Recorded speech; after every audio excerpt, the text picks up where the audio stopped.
மறுரூப நேரம்.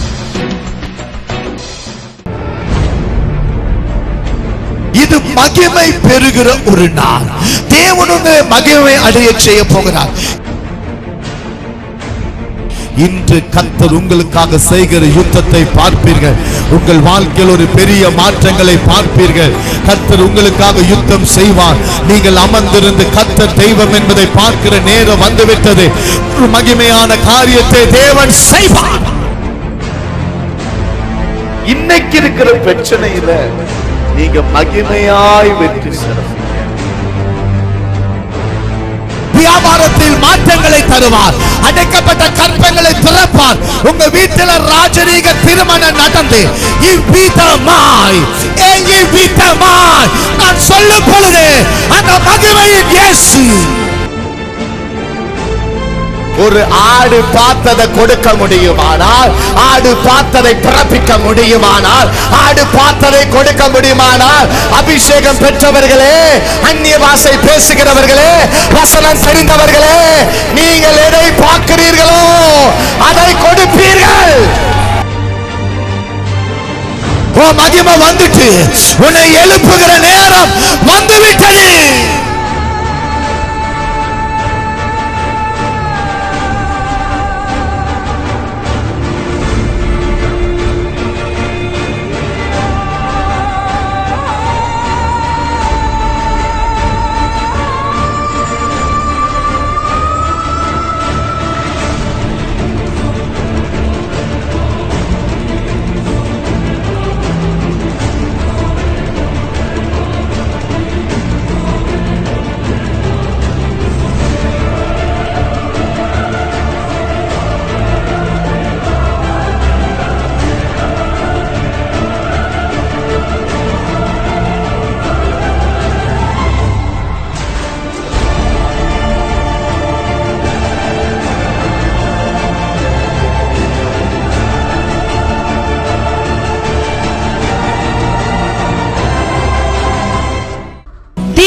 வல்லமையாய் பயன்படுத்தப்படும் பாஸ்டர் விக்டர் ராஜாமணி அவர்கள் இப்பொழுதும் கர்த்தருடைய வார்த்தையை பகிர்ந்தளிப்பார்கள். உன்னை எழுப்புகிற நேரம் வந்துவிட்டது.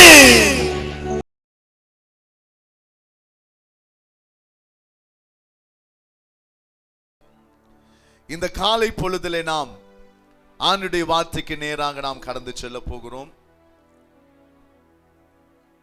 கர்த்தருடைய வார்த்தையை கேட்க எத்தனை பேர் ஆயத்தமா இருக்கிறீர்கள்? நான் திரும்பவும் கேட்கிறேன், ஆண்டவருடைய வார்த்தையை கேட்க உண்மையாகவே எத்தனை பேர் உள்ளத்தின் ஆழத்திலிருந்து ஆயத்தமா இருக்கிறீர்கள்? இந்த ஆண்டு தேவன் நமக்கு கொடுத்த வார்த்தை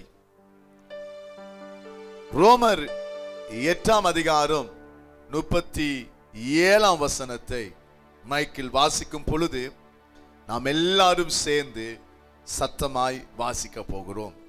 ரோமர் 8ஆம் அதிகாரம் 37ஆம் வசனத்தை யாவரும் திருப்பி பைபிள் அப்படி 2 கையில பிடிச்சு, மகிமையான பைபிள், எல்லாரும் அந்த வார்த்தையை கனம் பண்ணும்படி அப்படி 2 கையில் எடுத்து, என்ன சொன்னேன், 2 கையில் அப்படி எடுத்து மதிப்பு கொடுத்து அப்படி பைபிள் அப்படி கையை பிடிச்சு தூக்குங்க. யாருக்கு உதவி செய்யாதீங்க. உன் பைபிளை நீ பாரு, நீங்க வீட்டுக்கு போய் வாசிங்க. பைபிளை எல்லாம் எடுத்து சத்தமா வாசிங்க. ரோமர் 8:37. இவை எல்லாவற்றிலேயும் நாம் நம்மில் அன்பு கூறுகிறவராலே முற்றும் ஜெயம் கொள்ளுகிறவர்களாய் இருக்கிறோமே. இவை எல்லாவற்றிலும் நாம் நம்மில் அன்பு கூறுகிறவராலே முற்றும் ஜெயம் கொள்ளுகிறவர்களாய் இருக்கிறோமே. ஆண்டவருடைய வார்த்தை, நாம் ஜெயம் கொள்ளுகிறவர்களாய் இருக்கிறோம், நாம் ஜெயிப்போம் என்று ஆண்டவர் சொல்லுகிறார். இந்த நாட்களிலே வெற்றிகளை குறித்து கொஞ்ச நாள் நான் உங்களோடு பேச போகிறேன். நமக்கு ஆண்டவருடைய நோக்கம் என்ன? எப்பொழுது நாம் வெற்றி சிறக்க வேண்டும் என்பதுதான் ஆண்டவர் விரும்புகிறார். என் உள்ளத்திலே ஆண்டவர் போட்ட காரியம், ஆண்டவர் இன்றைக்கு திரும்ப உங்களோடு பேச விரும்புகிறார். நீ வெற்றி பெற போகிறாய், நீ வெற்றிக்குரியவன் என்று சொல்லுகிறார். முடிந்தால் மாத்திரம் அந்நிய பாஷை பேசி ஜெபித்துக் கொண்டே கேளுங்கள். ஆண்டவர் உங்களை பார்த்து சொல்லுகிறார், முற்றும் ஜெயம் கொள்ளுகிறவர்களாய் இருக்கிறீர்கள்.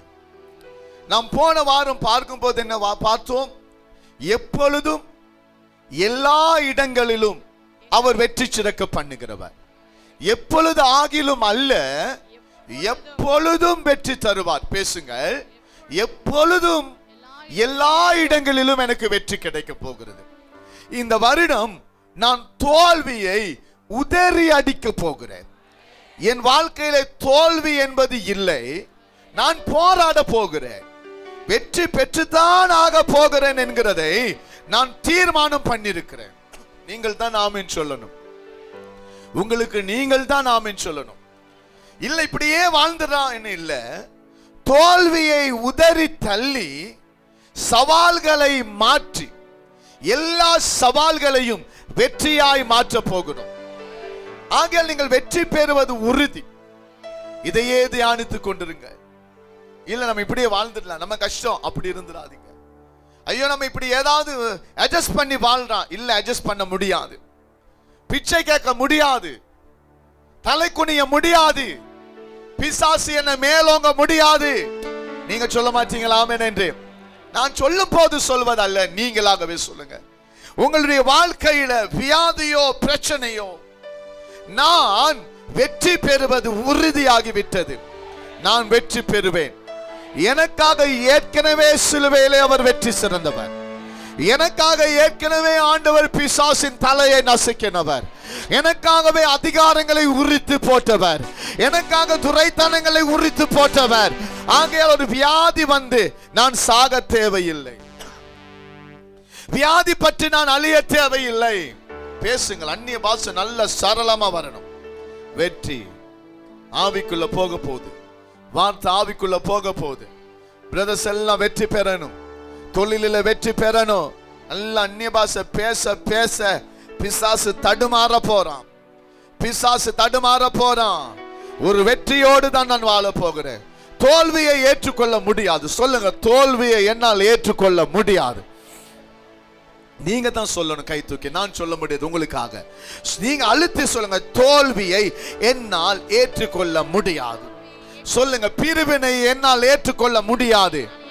நல்ல அழுத்தி அதிகாரம் சொல்லுங்க. தரித்திரத்தை என்னால் ஏற்றுக்கொள்ள முடியாது, வியாதியை என்னால் ஏற்றுக்கொள்ள முடியாது, நான் வியாதிப்பட்டு சாக முடியாது. சொல்லுங்க சொல்லுங்க, நான் தலை குனிய முடியாது, தோல்வியை என்னால் ஏற்றுக்கொள்ள முடியாது. பாருங்க, அநேகரை நான் பார்க்கிறேன். நீங்க சும்மா வாயால சொல்லுங்க, நான் சொல்வதை போல என்னால் ஏற்றுக்கொள்ள முடியாது. உங்க அதிகாரத்தை பயன்படுத்துங்களேன். இயேசுவின் நாமத்தினால தரித்திரத்தை என்னால் ஏற்றுக்கொள்ள முடியாது. நான் பிசாசு சொல்றதை என்னால கேட்க முடியாது. சொல்லுங்க, பிசாசு போடுகிற எல்லா சவால்களை பார்த்து நான் அமைதியா இருக்க முடியாது. பிள்ளைகள் சொல்லுங்க, சண்டே கிளாஸ் பிள்ளைகள் கூட சொல்லுங்க. 2 வாரம் தான் பிரசங்கம் கேட்க போறீங்க. சத்தமா சொல்லு, இயேசுவின் நாமத்தினால நான் தோல்வியை ஏற்றுக்கொள்ள மாட்டேன். நல்ல ஆக்ஷன்ல சொல்லுங்க. பாவத்தை அனுமதிக்க மாட்டேன், வியாதியை அனுமதிக்க மாட்டேன், தரித்திரத்தை அனுமதிக்க மாட்டேன். இப்ப நீங்க சொன்னது முக்கியம் இல்ல, நீங்க அதிகாரமா சொல்லுங்க. பாருங்க, அதுல தான் வல்லம் இருக்கு. ஒரு நாய் வீட்டுக்குள்ள வந்தா நான் எப்படி துரத்துறேன்? அதிகாரமா துரத்துறேன். எனக்கு சொந்தமானத ஒருத்தன் இழுக்கும் போது நான் எப்படி இழுக்கிறேன்?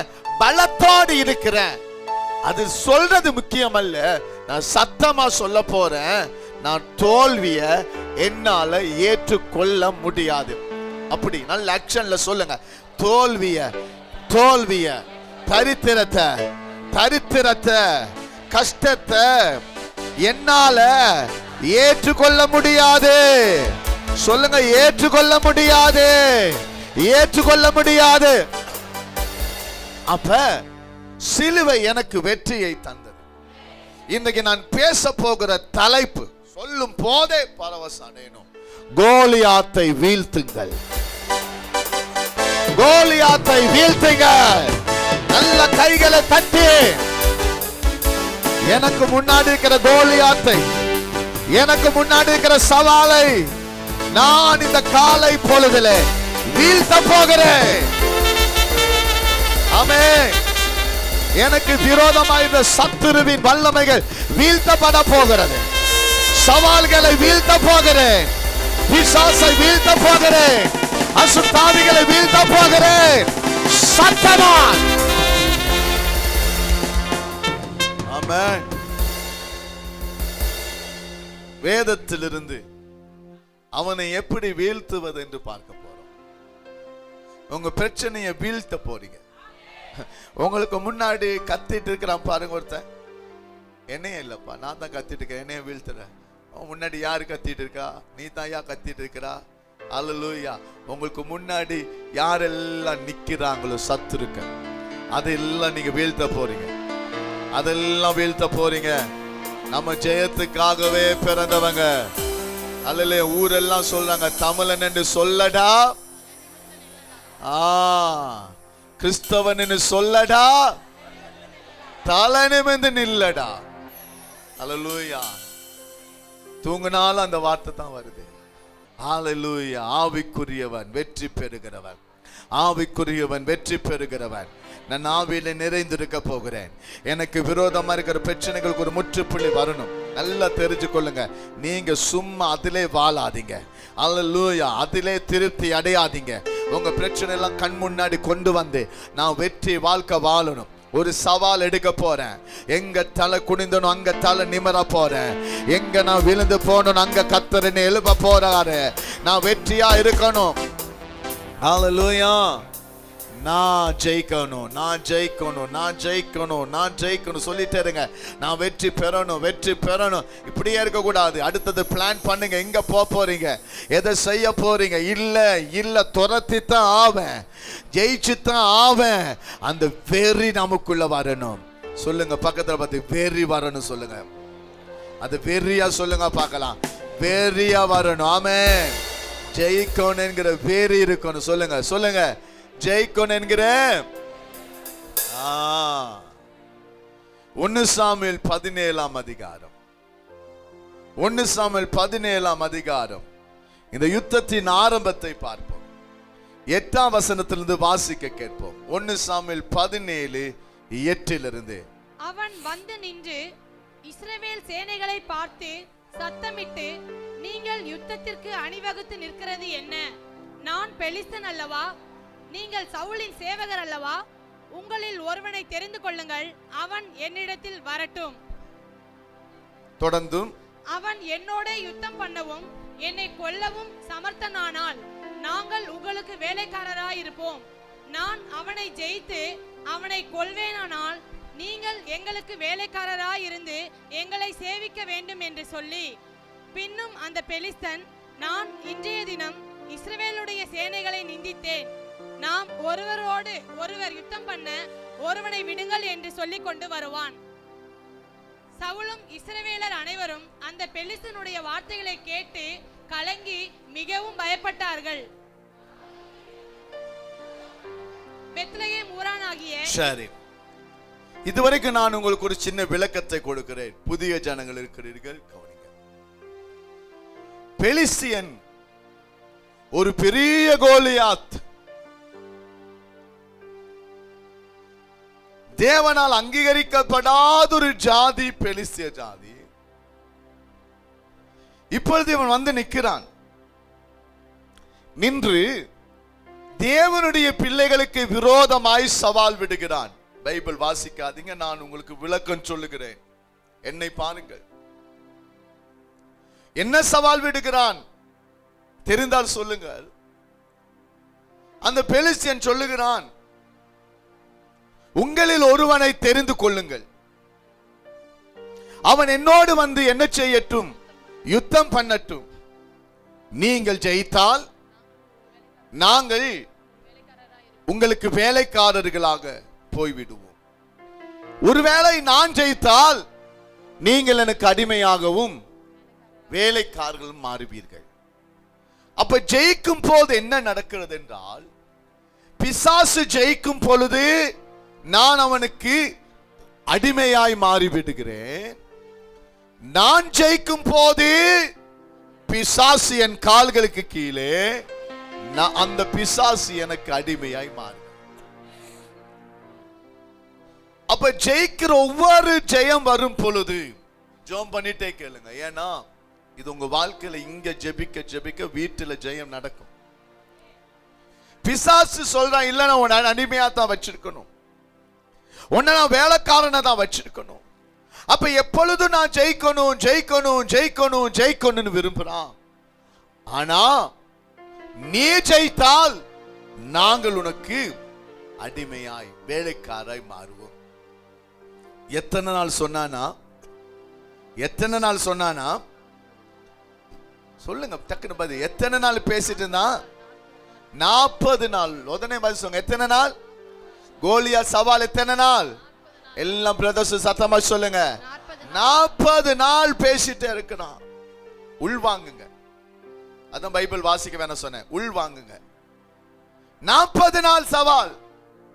40 நாள் வந்து நின்னாலே எல்லாருக்கும் பயம். அந்த 40 நாள் சவால்ல 11ஆம் வசனம் எல்லாரும் சத்தமாய் வாசிங்கள். அப்படியே பைபிளை 2 கையில வச்சுக்கொள்ளுங்க. சவுலும் இஸ்ரவேலர் அனைவரும் அந்த பெலிஸ்தனுடைய வார்த்தைகளை கேட்டு கலங்கி மிகவும் பயப்பட்டார்கள். திரும்ப ஒரு முறை பைபிள் அப்படி 2 கையில வச்சு சத்தமா வாசிங்க. சவுலும் இஸ்ரவேலர் அனைவரும் அந்த பெலிஸ்தனுடைய வார்த்தைகளை கேட்டு கலங்கி மிகவும் பயப்பட்டார்கள். சவுல் யாரு? சவுல் யுத்தம் பண்ண வேண்டியவன், தேவனால் அபிஷேகம் பண்ணப்பட்டவன். அவன் பயந்து போகிறான், அவன் நடுங்கி போகிறான். இந்த காலை பொழுதிலே ஒரு சவாலை கேட்கும் பொழுது ஒரு பயம் நமக்குள்ளே வருகிறது. கொடூரமான பிசாசுடைய தாக்குதல் என்ன தெரியுமா பிரதர்? அந்த பயம்தான். நான் பார்த்திருக்கிறேன். பெரிய சாதனைய எலியா செய்கிறார். ஆனால் ஒரே ஒரு பெண் எசபேல் சொன்ன வார்த்தையை கேட்ட உடனே எலியா என்ன செய்யறான்? பயந்து போயிடுறான். ஜெபம் பண்ணிட்டு கேளு. அந்த பயம் என்பது ஒரு ஆவி. வியாதியை கேட்கிறோம், ஒரு பயம் வருது. ஏன் அந்நிய பாஷை பேச சொல்றேன்னா, இந்த வார்த்தையும் அந்நிய பாஷை கலக்கும் போது ஒரு அற்புதம் நடக்கும். ஆமீன் இல்ல? அந்நிய பாஷை பயந்து இன்னைக்கு உங்கள் அநேகருக்கு ஒரு பயம் இருக்கு. ஏதோ ஒரு பயத்தில் இருக்கிறோம். எலியா சொல்றான், ஐயோ நாளைக்கு என் தலை பெயருமா? ஒரு பயம். பயம்தான் பெரிய பிரச்சனை. அந்த பயம் நம்மை கொல்லும். என்ன நடக்க போகுது? என்ன நடக்க போகுது? அதனால தான் ஆண்டவர் அடிக்கடி சொல்லுகிறார், பயப்படாதே, நான் உனக்கு துணை நிற்கிறேன். நீ பயப்படாதே, நான் உனக்கு துணை நிற்கிறேன் என்று சொல்லுகிறார். எதை குறித்த பயம்? ஜெபம் பண்ணி பண்ணி பண்ணி பண்ணி கேளுங்க. ஏன்னா அந்த வார்த்தை உனக்குள்ள போகும். நான் மரண இருளின் பள்ளத்தாக்கில் நடந்தால் நான் பொல்லாப்புக்கு பயப்படேன், பொல்லாப்புக்கு பயப்படேன். தேவரீர் என்னோடு கூட இருக்கிறீர். தேவன் என்னோடு கூட இருக்கிறார். தேவன் இருக்கிறார். பயப்பட தேவையில்லை. யாக்கோபு என்னும் சிறு பூச்சியே, நீ பயப்படாதே, கர்த்தர் உனக்கு துணை நிற்கிறார். இந்த வேளையில ஏதோ ஒரு பயத்தோடு இருக்கலாம். விடுந்தால் நான் என்ன செய்வேன் என்று பயத்தோடு இருக்கலாம். உன் பயத்தை போக்க இயேசு சொல்லுகிறார், இதோ நான் மரித்தேன், சதா காலங்களில் உயிரோடு இருக்கிறேன். நீ பயப்படாத, பயப்படாத. பயம், எல்லாரும் பயந்துதான் இருக்கிறார்கள். ஒரு பிரச்சனை வந்தோன்னு ஒரு பயம் வருகிறது. இன்னைக்கு நான் உங்களுக்கு சொல்ல போகிற ஒரே ஒரு காரணம், அதுதான் அந்நிய பாஷை பேச சொல்றேன். எனக்காக சொல்லல தம்பி, எனக்காக நீ பேசாத, எனக்காக பேசாத. ஏன் சவுல் பயந்தான்? ஏன் சவுல் பயந்தான்? சவுல் வேதம் சொல்லுதே, 1 சாமுவேல் 10:6 திருப்பாதீங்க, அவன் அபிஷேகம் பண்ணப்பட்டவன். தம்பி, ஒரு பயம் இருக்கு. என்ன நடந்துருமோ, ஐயோ நான் விழுந்து விடுவேனா, என் குடும்பம் விழுந்து விடுமா, ஏதோ ஒரு பயம், ஏதோ ஒரு பயம், ஏதோ ஒரு பயம். அந்த பயம் வரும் பொழுது நெஞ்செல்லாம் அடைக்கிற மாதிரி இருக்கும்ல. என்ன செய்ய போறதுன்னு பயம். உன் கடனை குறித்து, உன் வாழ்க்கையை குறித்து, உன் வீட்டை குறித்து, பிசாசை குறித்து, மந்திரத்தை குறித்து, செத்து விடுவேனா என்ற பயம், எப்பொழுதும் பயம், பயந்து பயம் பயம் பயம் பயம் உள்ள இருக்கு. ஒரு அழுத்தம், பயம் வரும் பொழுது ஒரு அழுத்தம் வரும். ஒரு அழுத்தம் வருது. பிரதர் ஜோம் பண்ணிட்டு கேளுங்க, எனக்காக சொல்லல, திரும்ப. ஏன்னா உங்க வாழ்க்கையில அற்புதம் நடக்கணும். ஒரு பயம், பிள்ளைகளுக்கு என்ன நடக்கும், டாக்டர் ஏதோ சொல்லிடுறாங்க, ஐயோ என்ன பண்றது, பயம். எல்லாருக்கும் பயம். ராத்திரி தூங்க முடியல, பயம். பிசாசினால பயம், பொல்லாத ஆவினால பயம். ஐயோ நான் இழந்து விடலாம், பயம். பயந்தார்கள். எதை கேட்டு பயந்தார்கள்?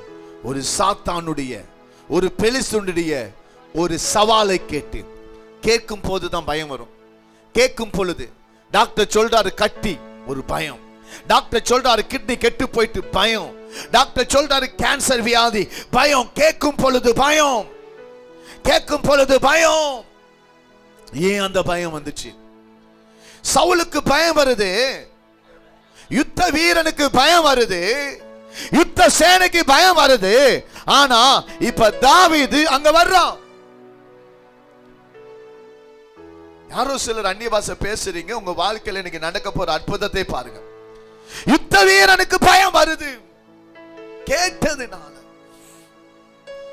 உன் தலை நாளைக்கு இருக்காதுன்னு எசபேல் சொன்னோன்னா எலியாவுக்கு பயம். சில காரியங்கள் கேள்விப்படும் போது ஒரு பயம் வரத்தான் செய்து, பயம் வரத்தான் செய்து. ஊழியக்காரன் நான் பல முறை பல காரியங்களுக்கு பயந்தும் போயிருக்கிறேன். அந்த நேரத்தில் ஆண்டவர் பயப்படாத, என்ன நடக்குமோன்னு தெரியாத நேரத்தில் அவர் பயப்படாதுன்னு சொல்லியிருக்கிறார். என்னிடத்தில் ஒரு ஊழியக்காரர் சொன்னார், எனக்காக ஜெபிங்க. ஏதோ பேசினாலும் உள்ளத்தில் ஒரு பயம் இருக்கிறது, உள்ளத்தில் ஒரு பயம் இருக்கிறது. சிங்கத்தை போல கர்ஜிக்கின்றேன், ஆனாலும் ஒரு பயம் இருக்கிறது. பயப்படாதே, உன் கோலியாத் கீழே விழப்போகிறான். கொஞ்ச நேரம் அப்படி நல்ல கைகளை தட்டுவோமா?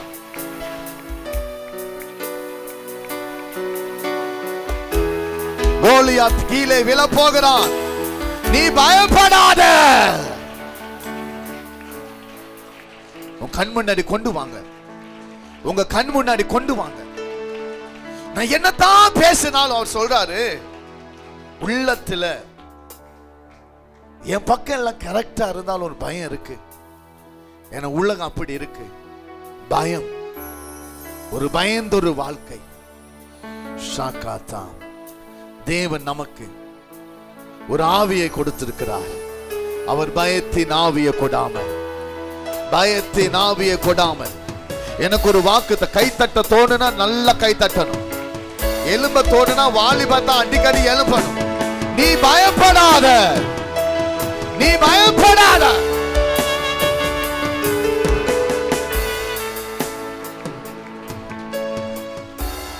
பேசுனா பேசுங்க. அவர் சொல்றாரு, இன்னைக்கு அநேகருடைய வாழ்க்கையில ஒரு பயத்தோடு தான் வாழ்கிறார்கள். வெளியே தெரியாது. ராத்திரி தூங்கினால் பயம், நாளை இதெல்லாம் நடக்க போகிறதே. புருஷன் வீட்டுக்கு வந்தால் பயம், என்ன பிரச்சனையோடு வர போறான்னு தெரியாது. கர்த்தர் உங்களை பார்க்கிறார். நீ சவாலைக்கு முன்னாடி நிற்பதை பார்க்கிறார், பயந்து கலங்கி போயிருப்பதை பார்க்கிறார்.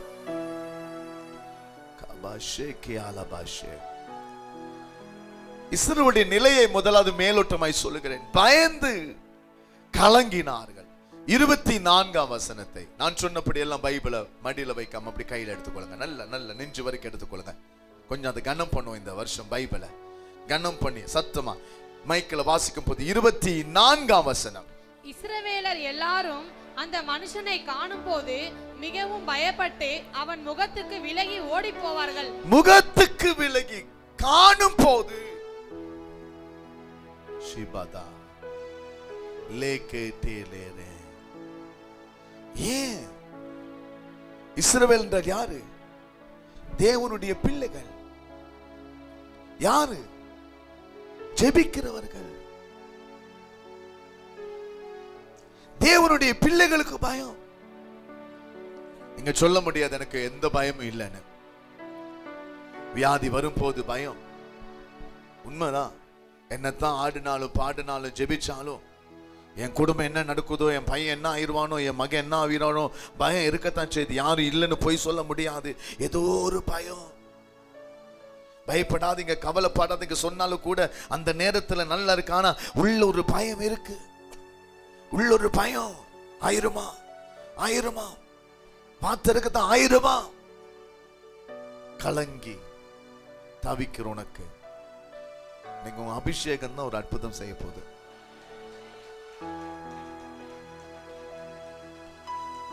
அந்நிய பாஷை பேசுறவங்க சீக்கிரமா பெற்றுக்கொள்ள முடியும். அதனாலதான் நான் எப்பயும் பேசிட்டே கேளுங்க சொல்றேன். உள்ளத்துல பயம் இருக்கு. இன்னைக்கு உன்னை விடுவிக்க போறதை காமிக்கிறேன். நல்லா கவனிங்க. 7 தலைப்ப மின்னல் வேகத்துல சொல்றேன். கோலியாத்து வீழணும், வீழ்ந்தே ஆகணும். உங்க பிரச்சனை வீழ்ந்தே ஆகணும். இப்ப நம்ம முடிவெடுக்க போறோம். வெற்றி பெற்றுதான் ஆகணும். திருமணங்கள் நடந்து தான் ஆகணும். கட்டிகள் கரைஞ்சு தான் ஆகணும். கேன்சர் வியாதி சுகமாக்கப்பட்டு தான் ஆகணும். செயல்படாத கிண்ணி செயல்பட்டு தான் ஆகணும். பிரிந்த கணவன் பிரிந்த மனைவி வீட்டுக்கு வந்து தான் ஆகணும். ஒரு சவாலா எடுக்க போறோம். குடிக்கார கணவர் திரிந்து தான் ஆகணும். நீங்க எடுங்க. நீங்க தான் சவால். சில சவால் விடுவாங்க. 6 மாசத்துல பார்க்கலாமா, நீ ஜெயிச்சிரியா பார்க்கலாமா, அப்படி சொல்லுவாங்கல்ல. பார்க்கலாமா பார்க்கலாமா சொல்லுவாங்க. ஹல்லேலூயா. நம்மளும் சொல்ல போற பார்க்கத்தாண்டா போறா, பார்க்கத்தாண்டா போறா சொல்ல போது வேற வர வேணாம். சவால் வரணும். 4 பேண்ட் 4 ஷர்ட்டோட நான் வந்தேன் ஊழியத்துக்கு. ஒரு வேளை சாப்பிடுறதுக்கு வழி இல்லாம இருந்தேன். சம்சாவ பஜ்ஜிய சாப்பிட்டு சாப்பிட்டு சாப்பிட்டு ஒரு சின்ன மலையாள கடையில டீயை குடிச்சுட்டே இருந்தேன்.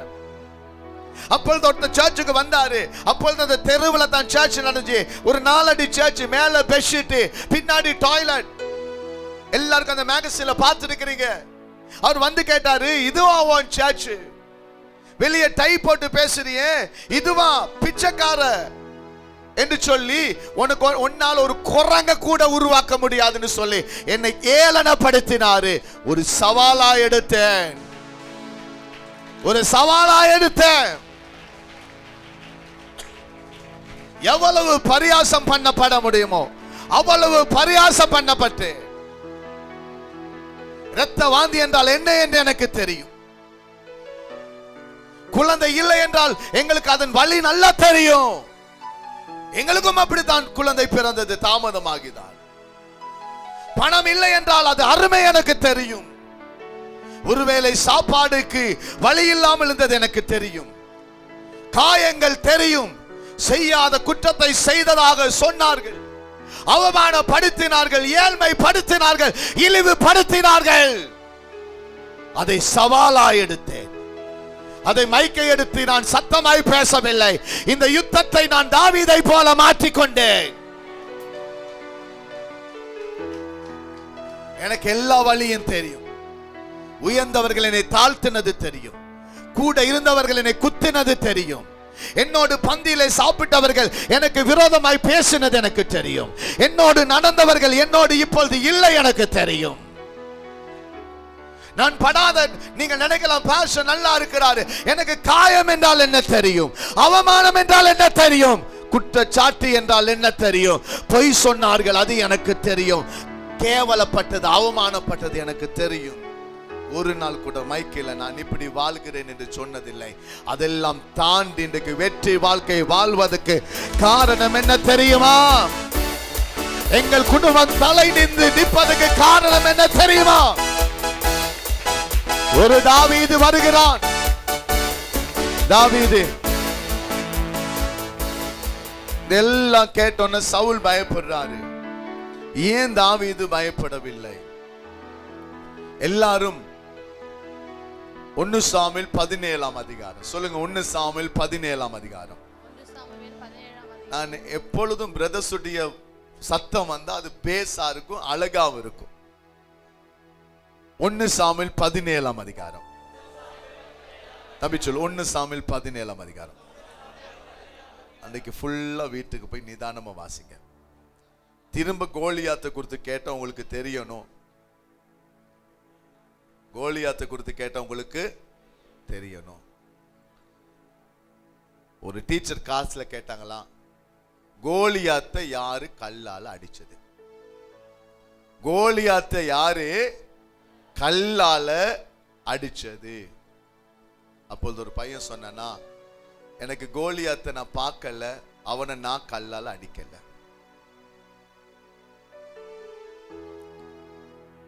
டீச்சருக்கு ஒரே குழப்பம். உடனே எல்லார்கிட்ட கோலியாத்தை யார் அடிச்சது?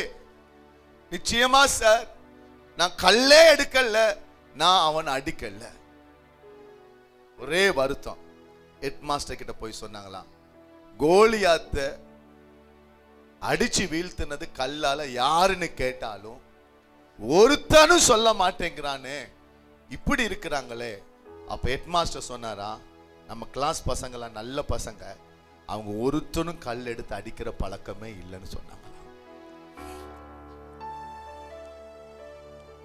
இப்ப நான் உங்ககிட்ட கேட்கிறேன், கோலியாத்தை கல்லால அடிச்சு வீழ்த்தினது யாரு? நிச்சயமா நீங்க இல்ல சொல்றீங்களா? யார் அடிச்சு வீழ்த்தினது? நம்ம அந்த பிரச்சனை ஆயிரும். நல்ல கவனிங்க. அதனால்தான் பைபிளை வாசிக்க சொல்றேன். தாவீது வர்றாரு. எதுக்கு வர்றாரு? அப்பா எதுக்கு அனுப்புறாரு? தன் சகோதரர்களை போய் பாரு, அப்பா கொடு. தாவீதுடைய வேலை என்னது? ஆடுகளை மேய்ப்பது. ஆண்டவர் ஒரு மனுஷனை ஒரு இடத்துக்கு அனுப்புனா சும்மா அனுப்ப மாட்டாரு.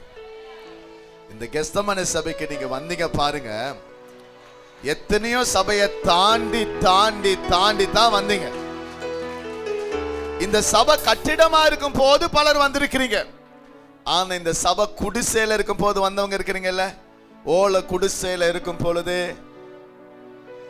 எத்தனை மாளிகை சபை இருக்கும் பொழுது கர்த்தர் உங்களை இந்த இடத்துக்கு கொண்டு வர்றாரு. அவங்க அண்ணன் கேட்கிறான், உன் திமிர் எனக்கு தெரியும், உன் துணிச்சலும் எனக்கு தெரியும். அப்ப கேட்கிறான், முகாந்திரம் இல்லாமையா நான் இங்க வந்தேன். எத்தனையோ சபை இருக்கும் பொழுது பஸ் ஏறி ராயபுரத்திலிருந்து நீங்க வர்றீங்கன்னா ஆண்டவர் உங்களை கொண்டு ஒரு பெரிய ராட்சத்த மனுஷனை கீழே வீழ்த்ததான் போறாரு. தட்டினா நல்ல கை தட்டணும், நல்ல வாயை திறக்கணும். ஆமென். அவன் கேட்கிறான், அந்த வீட்டுக்கு போய் வாசிங்க. அதான் சொன்னேன், வீட்டுக்கு போய் வாசிங்கன்னு. நான் முகாந்திரம் இல்லாமையா வந்தேன்?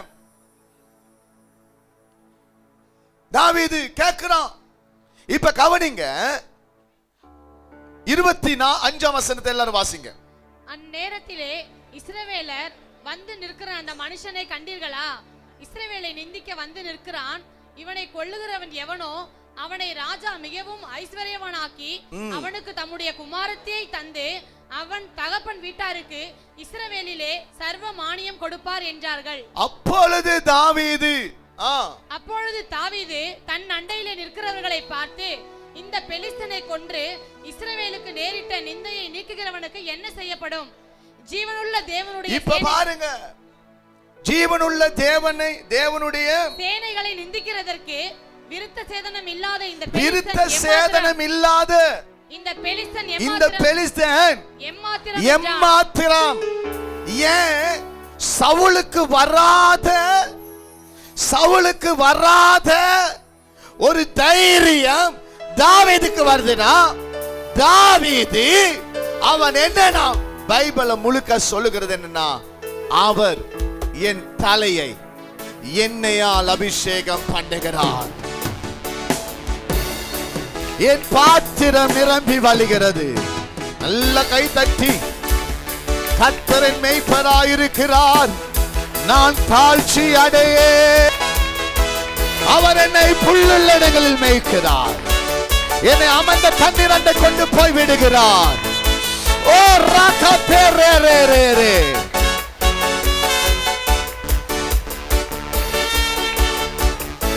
ஜீசஸ்.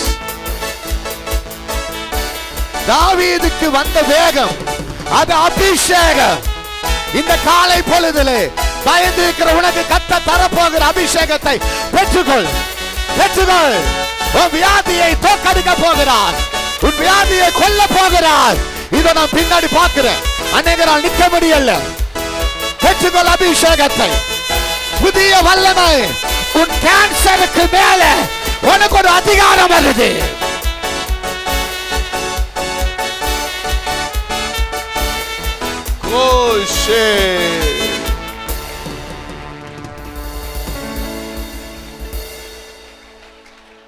நீ எப்படி சவாலை சந்திக்க போறா? உன் கையில பட்டயம் இருக்கலாம், உன் கையில ஒன்னு கேடகம் இருக்கலாம். ஆனா அவன் என்ன சொல்றானா, நான் சவாலை சந்திக்கிறேன். சவுலுக்கு இல்லாத ஒரு தைரியம் எனக்கு வந்ததுக்கு காரணம் என்ன தெரியுமா? என் மேல இருக்கிற அபிஷேகம். எழுதாத தம்பி, இன்னைக்கு எழுதாத. நான் பேசும்போது என் மேல இருக்கிற அபிஷேகம். ஒவ்வொரு பிரச்சனைகளை சந்திப்பதற்கு சவுலை போல நான் யுத்த வீரன் நான் என்ன சொல்லி எல்லாரும் ஒளிஞ்சிட்டு இருக்க தேவையில்ல. இன்னைக்கு தாவீதை போல வெளியே வரணும்னா எனக்கு தேவை அபிஷேகம் தான். என் பிள்ளை சுகமாக போகுது, என் வாழ்க்கையில் ஒரு அற்புதம் நடக்க போகுது, எனக்கு ஒரு அதிசயம் நடக்க போகிறது, எனக்கு ஒரு அற்புதம் நடக்க போகிறது, எனக்கு ஒரு அற்புதம் நடக்க போகிறது. ஏன்னா என் மேல இருப்பது என்ன தெரியுமா? அபிஷேகம், அபிஷேகம், அபிஷேகம்.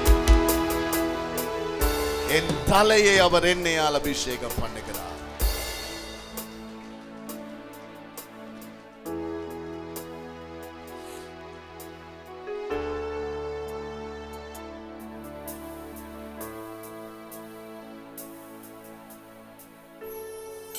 ஒவ்வொரு பிரச்சனைகள் வரும்போது, ஒவ்வொரு சவால்கள் வரும்போது அமைதியா யாரைக்குள்ளே போய்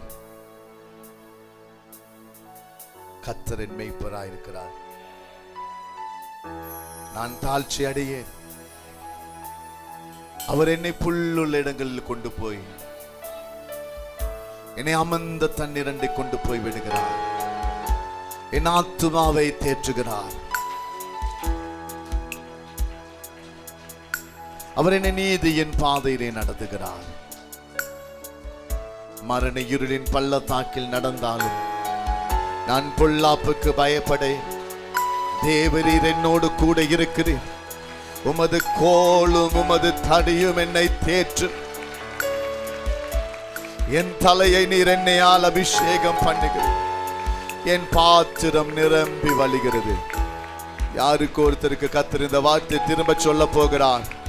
என் தலையை எண்ணெயால் அபிஷேகம் பண்ணுகிறேன், என் தலையை எண்ணெயால் அபிஷேகம் பண்ணுகிறேன், என் தலையை அவர் எண்ணெயால் அபிஷேகம் பண்ணுகிறார். யார் அந்த சகோதரி? யார் அந்த சகோதரன்?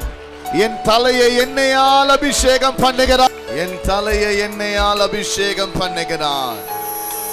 இப்பொழுது கர்த்தருடைய அபிஷேகத்தின் கை, நான் 1ஆம் தேதி பார்த்த அந்த வடிகிற எண்ணெய், வடிகிற எண்ணெய், வடிகிற எண்ணெய், வடிகிற எண்ணெயோடு கையோடு அவர் இப்பொழுது உன் தலைமேலே அபிஷேகம் பண்ணுகிறார்.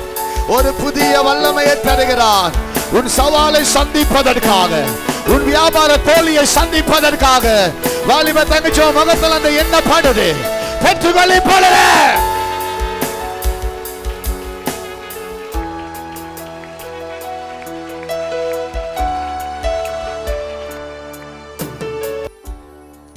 அந்த தைரியம் எப்படி வருது தெரியுமா? அதுதான் முதல்ல சொல்றேன். இந்த சவால், திடீர்னு டாக்டர் சொல்றாரு இந்த வியாதி, திடீர்னு ஒரு கடன் தொல்லை, திடீர்னு ஒரு விழுக, அங்க நிக்கணும்னா தைரியமா நிக்கணுமா? நமக்கு தேவை என்ன தெரியுமா? அபிஷேகம். அதனாலதான் அந்நிய பாஷை பேச சொல்லும். நல்ல ஆவில நிரம்பி அபிஷேகத்தோடு நிற்கும் போது உங்க பிரச்சனை எல்லாம் நடுங்கும். உங்கள் பிரச்சனை எல்லாம் நடுங்க போகிறது.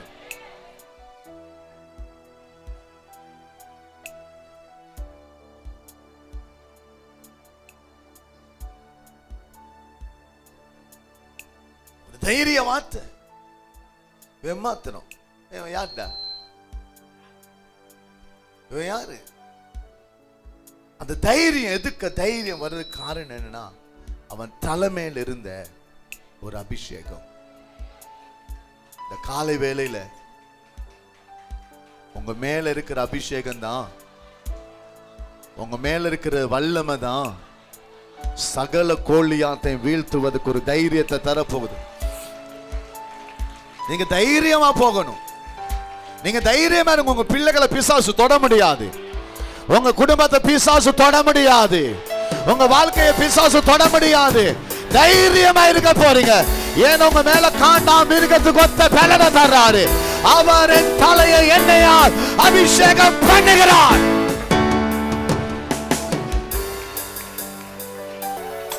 கவனிங்க. அப்ப சுருக்கமாய் சொல்ற, நீங்க பெரிய பெரிய சவால்கள் வரும்போது, பெரிய பெரிய போராட்டங்கள் வரும்போது நீங்க ஒன்னும் சண்டை போடாதீங்க. ஏன்னா எனக்கு பல காரியங்களை நான் வாழ்க்கையில சந்திச்சவன். பெரிய சவால் எல்லாம் சந்திச்சிட்டேன்.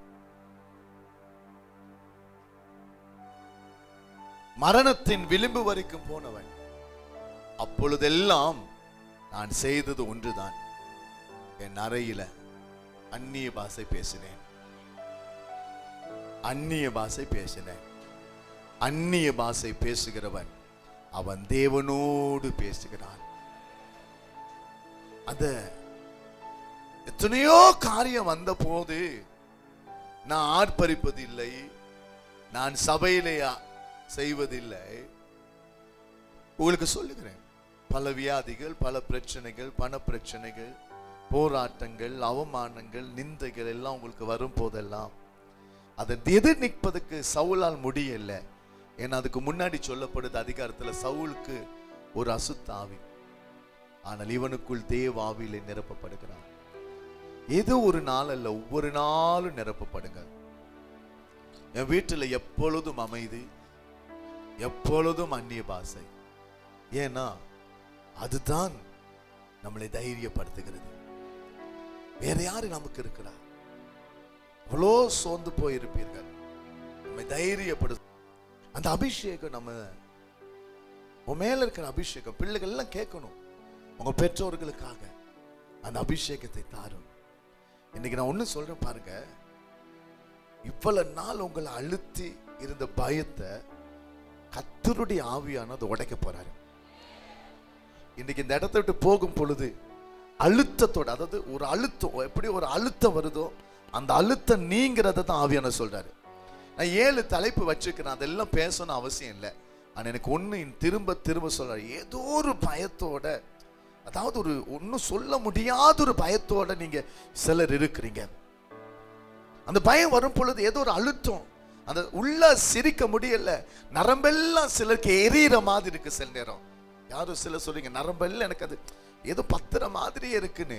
அப்படிப்பட்ட யாரும் சிலர் மேல கர்த்தருடைய ஆவியானவர் இப்பொழுது இறங்கி உன் பயத்தை போக்க போகிறார். பயத்திலிருந்து உன்னை விடுதலையாக்க போகிறார். நீ பயப்படாத.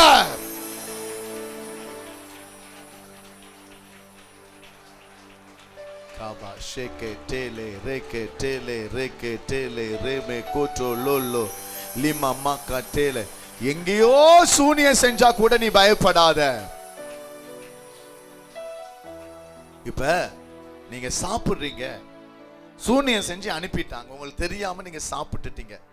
நீங்க எப்பயும் ஆவியில இருந்தீங்கன்னா அதுக்குத்தான் வலிக்குமே தவிர உங்களுக்கு வலிக்காது.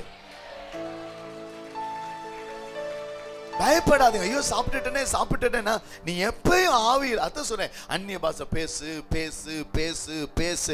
நீ எப்பயும் ஆவியில இருந்துட்டா நீ அதுக்குன்னு தனிச்சபம் பண்ண தேவையில்லை. வீட்டுக்கு வந்து கொடுக்கல. இப்ப எனக்கெல்லாம் இவ்வளவு மந்திரவாதி சவால் விடுறாங்க தெரியுமா?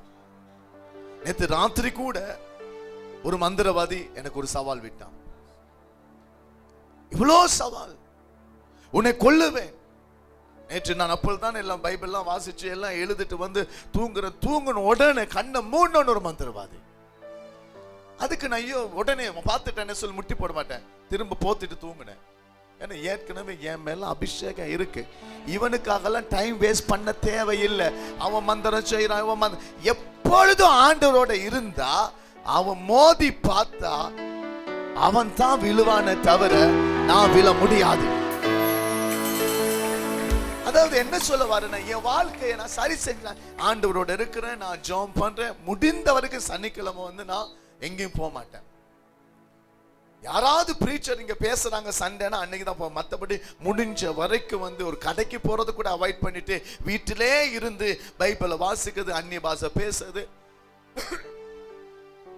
99% அதான் சனிக்கிழமை என்ன தொல்லை பண்ணாதீங்க, யாரும் கூப்பிடாதீங்க சொல்லுவேன். ஏதோ தவிர்க்க முடியாத ஒரு சூழ்நிலையில தான் சனிக்கிழமை வந்து நான் வந்து வெளியே போவது உண்டு. ஆனாலும் நான் உண்டு சொல்லுகிறேன், எப்பொழுதும் ஆண்டவரோடு இருந்தா எவ்வளவு பெரிய வியாதி வந்தாலும் அதெல்லாம் ஒண்ணும் பயப்படாதீங்க, அதெல்லாம் அழிஞ்சு போகும். இப்ப தாவீது வர்றாரு, சவால் அங்க நிக்குது. இப்ப உங்களுக்கு கோலியாத்து சவால் இல்ல. கோலியாத்த மாதிரி ஒரு வியாதி சவால் பண்ணிட்டே இருக்கலாம், ஒரு பிரச்சனை சவால் பண்ணிட்டே இருக்கலாம். நீங்களும் அதை கேட்டு கேட்டு கேட்டு கேட்டு பயந்து போய் இருக்கலாம், பண கஷ்டங்கள். இப்ப தாவீது நிற்பதுக்கு முதல் காரணம் என்னது? அபிஷேகம். அப்ப இந்த யுத்தத்தை, இந்த பிரச்சனையை சந்திக்கணும்னு உங்க மேல என்ன இருக்கணும்னா முதலாவது அபிஷேகம். சொல்லுங்க, என்ன இருக்கணும்? சொல்லுங்க எல்லாரும். அபிஷேகம்.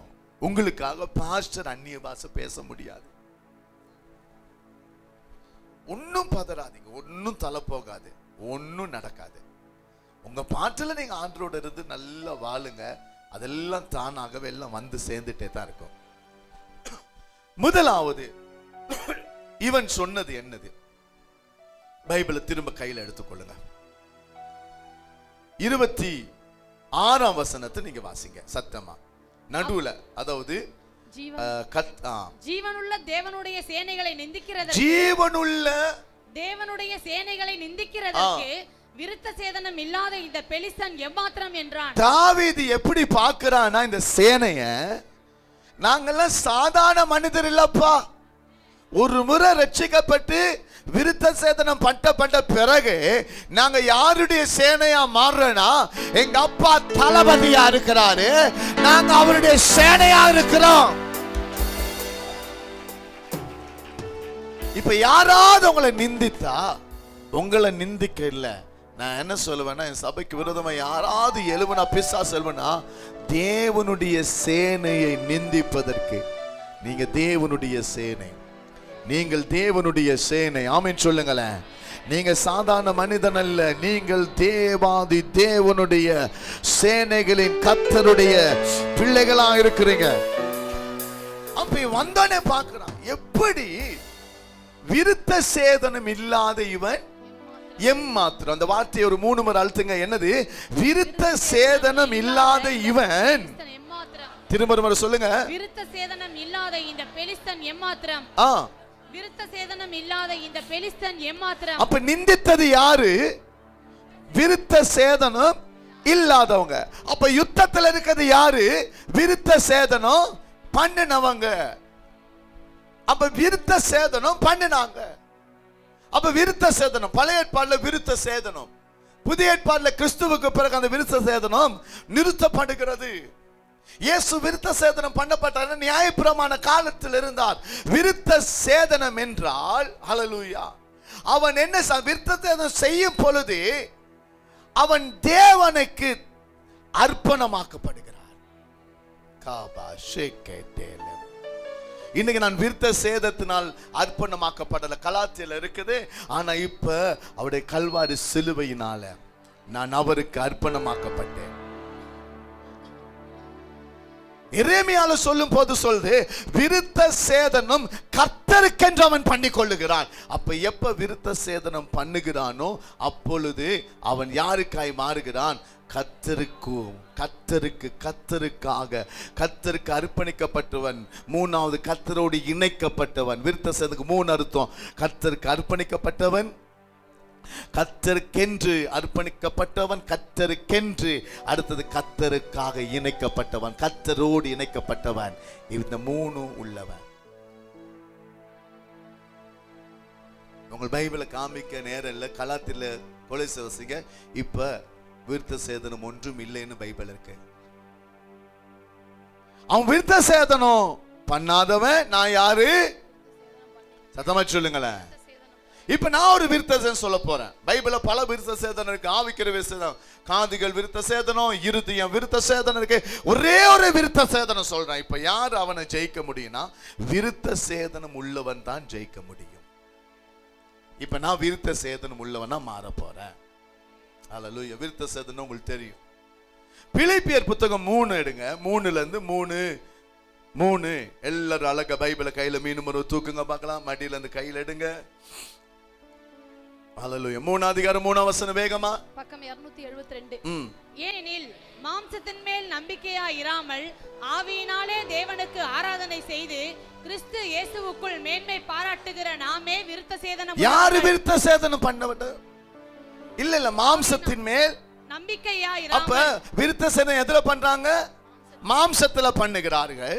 இப்ப மாம்சத்துல பண்ணின விருத்த சேதனம் அல்ல, கர்த்தருக்கு ஆராதனை செய்வதே கிறிஸ்து இயேசுவுக்குள் மேன்மை பாராட்டுகிற நாமே விருத்த சேதனம். அப்ப யாரு? இப்ப நான் மாம்சத்தை, ஆண்கள் போய் மாம்சத்தை விருத்த சேதனம் பண்ண தேவையில்லை. தேவனை ஆவியிலே தொழுது கொள்ளுகிறவர்கள், தேவனை ஆவியிலே பாடுகிறவர்கள் விருத்த சேதனம் உள்ளவர்களாய் மாறுகிறார்கள்.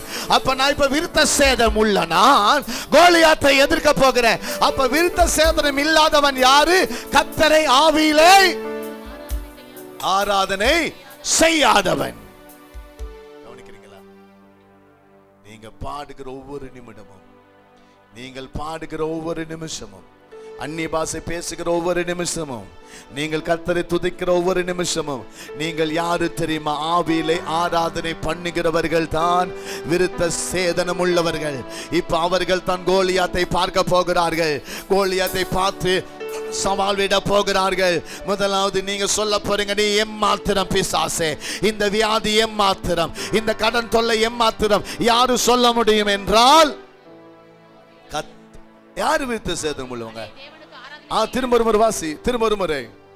மாம்சத்தின் மேல் நம்பிக்கையா இராமல் ஆவியினாலே தேவனுக்கு ஆராதனை செய்து இயேசுவுக்குள் மேன்மை பாராட்டுகிற நாமே விருத்த சேதனம் உள்ளவர்கள். அப்ப நான் கர்த்தரை ஆவியோடு தொழுது கொள்கிறேன். இப்ப நீங்க கூட்டத்துக்கு லேட்டா வாங்க, பிரச்சனை இல்லை. எவ்வளவு தான் சொன்னாலும் சிலர் ஆராதனைக்கு வர்றது இல்லை. அதுல எங்களுக்கு ஒண்ணு இல்லை. நான் திட்ட போறது இல்லை. இனிமே நீ ஆராதனை பண்ணும் பொழுது, இங்க வந்து கை தட்டும் போது, நீ ஆவியில ஆராதனை பண்ணும் பொழுது நீ யாருன்னா நீ கர்த்தருக்கு விருத்த சேதனம் பண்ணப்பட்டவன். இன்னைக்கு பாத்தீங்கன்னா நம்ம நேரம் தாமதம் 8 மணி 8:10 வர்றோம். வந்து பெருமையா நான் ஒரு கிறிஸ்தவன் சொல்லிட்டு கூட்டம் முடிச்சு என்ன கேட்டாலும் பாஸ்டர் கிட்ட ஜெபம் பண்றீங்க. நம்ம யாரும் உங்களுக்கு ஒன்னும் சொல்ல தேவையில்லை. இனிமேல் உன் கோலியாத்து விழணும்னா நீ தான் அந்த சவால் எடுக்கணும். லேட்டா வந்து அவர் ஆராதிக்காம எதுக்கு ஒரு சபை நமக்கு இல்ல? அவர் ஆலயத்தில் இருக்கிறார், துதிக்கி பார்த்துட சொல்றாரு. நான் துதிக்கிறது தான் அவருக்கு போகுது, பிரசங்கம் அவருக்கு போகுது. பிரசங்கம் யாருக்கு போகுது? நான் பிரசங்கம் அவருக்கு பண்ணல, பிரசங்கம் நான் எனக்கு பண்றேன், பிரசங்கம் நான் உங்களுக்கு பண்றேன். நேற்று எனக்காக தான் வாழ்ந்தேன், எனக்காக தான் பணம் கேட்டேன், வெள்ளிக்கிழமை எனக்காக தான் கேட்டேன், வியாழக்கிழமை எனக்காக தான் கேட்டேன், எனக்காக தான் திங்கக்காக கேட்டேன். தம்பி காவனே, எல்லாம் எனக்காக கேட்டு இப்பயும் நான் யாருக்காக உட்கார்ந்துருக்கிறேன்? எனக்காக தான் உட்கார்ந்துருக்கிறேன். ஆனா ஆராதனை பண்ணுவது அந்த 1 மணி நேரம் தான், எனக்காக அல்ல, அவருக்காக. நல்ல கவனிங்க, நான் சத்தியத்தை சொல்றேன். நான் ஆராதனை பண்ணுவது அவருக்காக. நான் லேட்டா வரும்போது இனி கேட்க தேவையில்லை, ஏன் லேட்டா வர? நீ உன் வாழ்க்கை கர்த்தர் துதிகளின் மத்தியில வாசம் பண்ணாரு. சீயோன் குமாரத்தை கெம்பீரித்து பாடு, உன் நடுவில் கர்த்தர் வாசம் பண்ணுகிறார். நான் துதிக்கிறதை விரும்புகிறார். அவர் துதியை பிரியமா இருக்கிறாரே. ஏன் 7 மணிக்கு வந்து மொத பாட்டில் இருக்கணும்னா அவர் துதிக்கு பார்த்திறார். அவரை பரலோகத்தில் துதித்தார்கள். நான் ஆவிலே துதிக்கும் போது நான் ஆராதனைக்கு நேரம் வரணும். நீ சொல்ல முடியாது, எனக்கு வேலை சொல்ல முடியாது, நான் சமைக்கணும் சொல்ல முடியாது, நான் வேலைக்கு போகணும் சொல்ல முடியாது. இல்லை இல்லை, நீ கர்த்தருக்கு முதலிடம் கொடுக்க வேண்டும். நான் என்ன சொல்றேன், இல்லை அவங்க வருத்தப்படுவாங்க அதனால இன்னைக்கு நான் சர்ச்சுக்கு வரல பாஸ்டர். அவங்க வருத்தப்படுவாங்க, நீ சர்ச்சுக்கு வரல. உன் பக்கத்தில் இன்னொருத்தர் இருக்கிறாரு, இயேசு வருத்தப்படுவாருன்னு ஒரு நாள் நினைச்சிருக்கிறியா?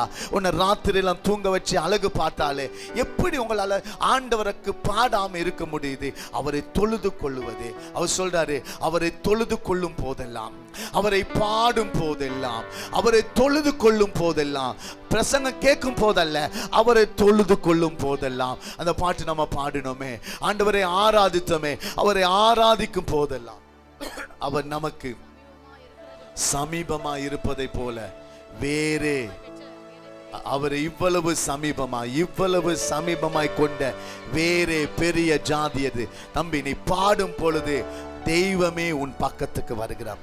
இந்த தெய்வத்துக்கு ஒரு பாட்டு பாடினாலே அவர் உன் அருகில் வருகிறார். யாரு விருத்த சேதனை பண்ணுங்க, வீட்டுல பாடுங்க. என் பிள்ளைகளுக்கு சொல்ல, பாட்டு பாடுப்பா, அவரை பாடுங்கள், அவரை தொழுது கொள்ளுங்கள். ஆவியிலே தொழுது கொள்கிறவர்கள், ஆவியிலே தொழுது கொள்கிறவர்கள் 7 மணி கூட்டத்துக்கு 7 மணிக்கே வாங்க. ஏன்னா அந்த தொழுது கொள்ளுகிற நான் உண்மையான விருத்த சேதனம் உள்ளவன், உண்மையான விருத்த சேதனம் உள்ளவன். நான் சத்துருவை சந்திக்க போகிறேன். அநேக இடத்துல பழைய ஏற்பாட்டில் விருத்த சேதனம் இல்லாதவன் இனி உன்னை தொடுவதில்லை. விருத்த சேதனம் இல்லாதவன், நான் ஒன்னு சொல்றேமா, உங்களுக்கு சவால் கொடுக்கிறவன் எல்லாம் அவன் விருத்த சேதனம் இல்லாதவன், அவன் தேவனை ஆராதிக்காதவன். நீங்கள் ஆராதிக்கிறவர்கள், நீங்கள் தேவனை தொழுது கொள்ளுகிறவர்கள், இயேசுவை தொழுது கொள்ளுகிறவர்கள். நாங்கள் ஆராதிக்கிற தேவன் எங்களை தப்புவிக்க வல்லவராயிருக்கிறார். நான் பாட்டு பாடுகிற தேவன் என்னை தப்புவிக்க வல்லவராயிருக்கிறார். நான் தொழுது கொள்ளுகிற தேவன் என்னை தப்புவிக்க வல்லவராயிருக்கிறார். ஒருவேளை நான் ஆராதிக்கிற தேவன், ஓ இந்த சிலையிலே நான் வணங்க போவதில்லை. என்னை அவர் காத்தாலும் காக்காவிட்டாலும் அவரே தேவன். அந்த சர்ச்சில் நான் ஒன்னு சொல்றேன் தம்பி, அம்மா, தங்கச்சி, ஐயா சொல்றேன், கூட்டத்துக்கு ஒரு நாள் லேட்டா வராதீங்க. பாஸ்டருக்கு எந்த லாபமும் அதனால இல்ல. அவரை தொழுது கொள்ளும் பொழுது, நீ ஆவிலே தொழுது கொள்ளும் பொழுது நீ விருத்த சேதனம் உள்ளவனாய் மாறுகிறாய்.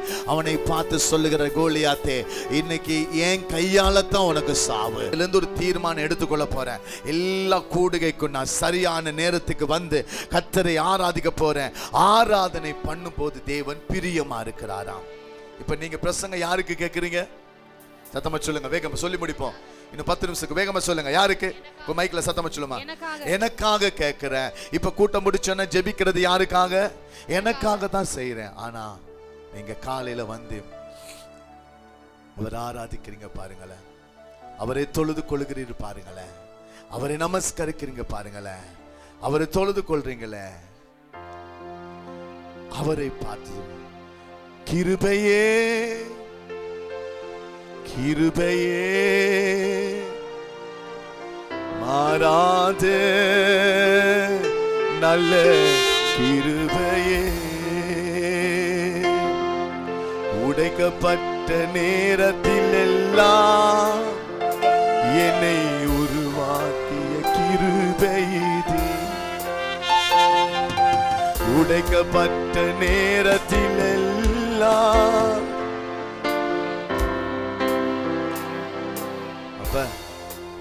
நான் அவரை தொழுது கொள்ளும் போதெல்லாம், நீரில்லாத நாளெல்லாம் நாளாகுமா, நீரில்லாத வாழ்வெல்லாம் வாழ்வா.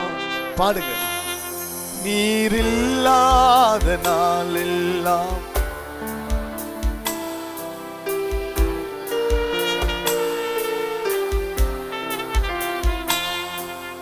நீரில்லாத நாள் எல்லாம் நாளாகுமா? நீர் இல்லாத வாழ்வெல்லாம்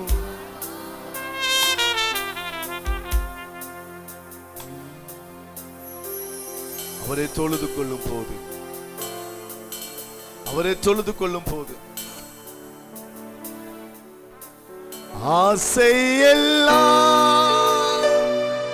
நீதானையா,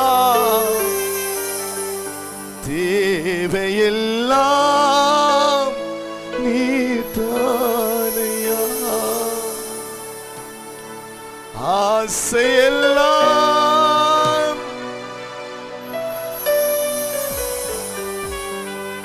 தேவையெல்லாம்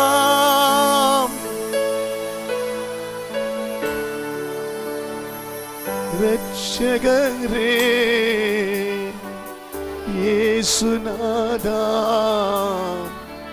தேவையெல்லாம் நீதானே. ரட்சகரே இயேசுநாதா, தேவையெல்லாம் நீதான். இப்ப நீங்க அவர் அப்படியே தொழுது கொள்ளும் போது, நீங்க அப்படியே அவரை தொழுது கொள்ளும் போது, இப்ப நீங்க 7 மணி கூட்டத்துக்கு 8 மணிக்கு வந்து அவரை தொழுது கொண்டு இருப்பீங்களா? இல்ல.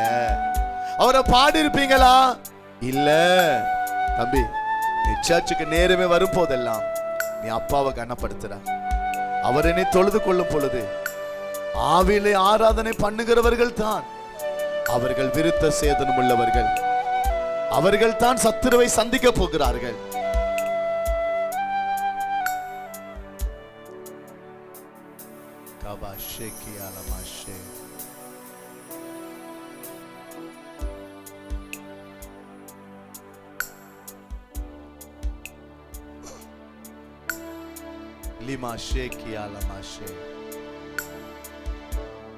அவரை தொழுது கொள்ளும் போதெல்லாம் நான் விருத்த சேதனம் உள்ளவனாய் மாறுகிறேன். விருத்த சேதனம் இல்லாதவன் இனி என் பக்கம் வர முடியாது. இனி ஆகிலும் கூட்டத்துக்கு நேரமே வாங்கன்னு சொல்ல இல்லனா, இனி ஆகிலும் அவரை ஆராதிக்க வாங்க, அவரை ஆராதிக்க வாங்க. கூட்டத்துக்கு நேரமே வான்னு சொல்லலம்மா, அவனை கவனிங்க. அவரை ஆராதிக்க வாங்க, அவரை ஆராதிக்க வாங்க, அவருக்கு பாட்டு பாட வாங்க, அவரை தொழுது கொள்ள வாங்க. அவர் துதிகளின் மத்தியிலே வாசம் பண்ணுகிறார். அந்த 1 மணி நேரம் செய்யறது தான் நான் அவருக்கு. திங்கட்கிழமை எனக்கு தான் கேட்டேன் பணத்தை, என் வியாபாரத்துக்கு தான் கேட்டேன், என் பிள்ளைகளுக்கு சுகத்தை கேட்டேன், ஃபீஸ் கட்டணும் பணத்தை கேட்டேன், எல்லாம் கேட்டுட்டே தான் இருந்தேன். ஆண்டு கேட்கிறாரு, எப்ப நீ எனக்கு பாட போறா? எனக்கு என்ன செஞ்சான்? அந்த ஞாயிற்றுக்கிழமை அந்த 1 மணி நேரம் நேரமே வந்து அவரை பாடுகிறது, துதிக்கிறது. 24 மூப்பர்களும் சாஷ்டாங்கமாய் விழுந்து அவர்கள் விழுந்து தொழுது கொண்டார்கள். எங்க ஆசை நீங்க தான்ப்பா. உங்க அழகான கண்கள் என்னை கண்டதினால நீங்க சொல்லுங்க, நீங்களாம் நம்மளாம் படித்து பண்டித்தரா? நமக்கெல்லாம் எங்கெங்க மதிப்பு இருக்கு? ஆனா எத்தனையோ பேர் கண்டும் காணாமல் போன போது அவர் கண்டதுனால தானே.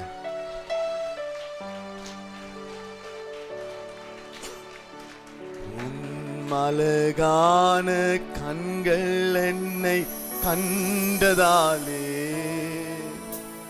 முடிந்ததென்று நினைத்த நான் உயிர் வாழ்கின்றேன். பாருங்க, உண்மைதானே? கவனிங்களேன். நம்மள எல்லாரும் சொன்னாங்க முடிஞ்சிட்டு சொல்லி, நம்ம வாழ்க்கை, உன் வாழ்க்கை முடிஞ்சிட்டு, அவ்வளவுதான், இனி ஒண்ணும் நடக்காது. அந்த பெரிய சவால் மாறப்போகுது. நான் இன்னைக்கு இந்த ஒன்னோட முடிக்கிறேங்க. அடுத்த வாய்ப்பு கிடைக்கும் போது தாவீது செஞ்ச 7 நான் சொல்றேன்.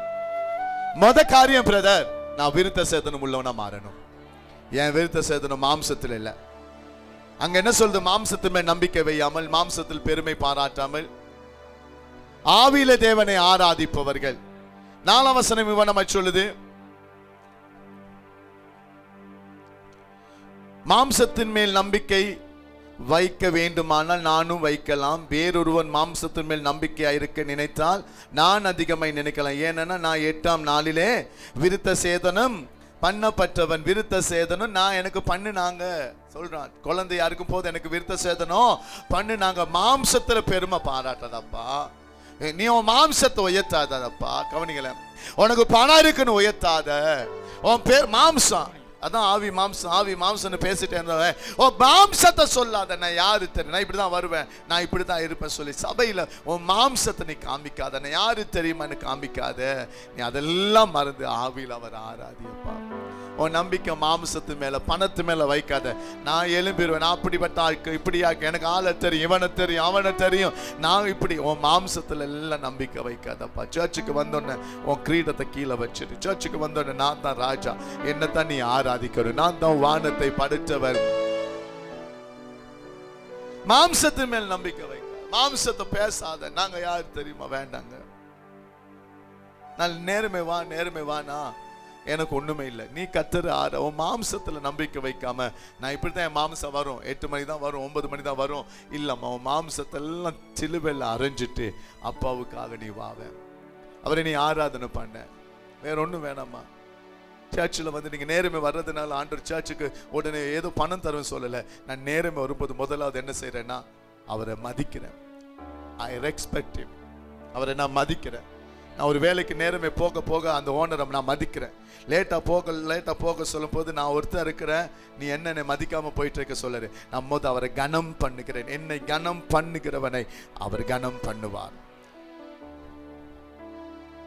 2வது நான் அவரை ஆராதிக்கிறேன். நான் மாம்சத்துல நம்பிக்கை வைக்க மாட்டேன். நான் மாம்சத்துல நான் அப்படி இருப்பேன் இப்படி இருப்பேன். நான் கர்த்தரோடு இருக்க போறேன். நான் இன்றைக்கு 7 காரியம் பேச சொன்னேன். தாவீது செஞ்ச 7 காரியம், அதுல 1 தான் என்னதுன்னா அவன் விருத்த சேதனம் உள்ளவன். அவன் ஆவியில விருத்த சேதனம். அவரை நான் ஆராதிக்க போகிறேன். எத்தனை பேர் உங்களை பார்த்து சொன்னாங்க உன் லைஃப் அதோட முடிஞ்சிட்டு, உன் பிள்ளை படிக்கவே படிக்காது, உன் பிள்ளைலாம் நீ எழும்பவே எழும்பாது, உன் புருஷன் மாறவே மாற மாட்டான், உன் கடனெல்லாம் அடைக்க முடியவே முடியாது, நீ செத்தாத்தான். ஆனால் அந்த நேரத்தில் நீ உன் மாம்சத்தை விட்டு நான் இல்லப்பா நீங்க தாப்பா சொல்லி அவர் ஆராதிக்கும் போது அவருடைய கண்கள் எல்லா கண்களும் மூடப்படும் போது அவருடைய கண் மட்டும் ஒன்ன பார்த்து பறந்து காக்கிற பச்சையை போல எருசலேம் மேல் ஆதரவா இருந்து உன்னை கண்டாரே. உங்க கடன் மாறும், உங்க பிரச்சனை மாறும், உங்க வாழ்க்கை முடிஞ்சிட்டுன்னு டாக்டர் சொல்லலாம். கர்த்தர் உங்களை ஆரம்பித்து வைப்பார். கோலியாத் வீழ்வது நிச்சயம், கோலியாத் வீழ்வது நிச்சயம். நீங்க சந்தோஷமா இருக்கணும், நீங்க மகிழ்ச்சியோட இருக்கணும், நீங்க நல்லா இருக்கணும், நீங்க நல்லா இருக்கணும். மனதார வாழ்த்துக்கிறேன். நல்லா இருக்கணும், நல்லவங்களாக இருக்கணும், நீங்க நன்றாய் இருக்கணும். அதுக்கு ஒரே ஒரு காரியம், முதல் காரியம், நான் கர்த்தரை ஆராதிக்கிற விருத்த சேதனம் உள்ளவன் போறேன். இயேசுவின் நாமத்தில் பிதாவே, ஆமென்.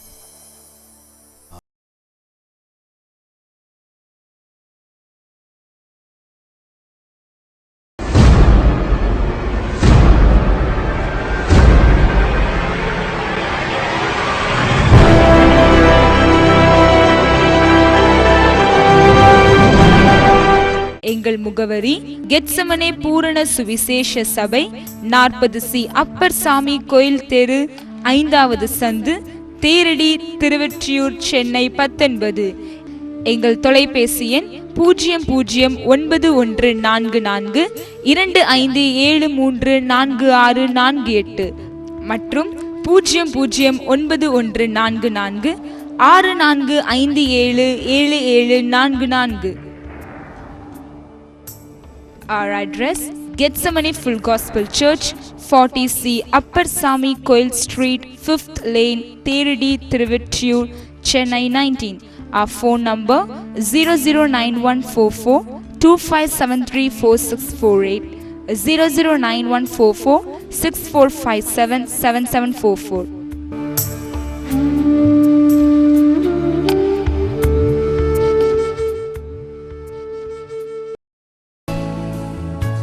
காணத் தவறாதீர்கள். 24 மணி நேர வெப் டிவி www.elshaddai.tv.in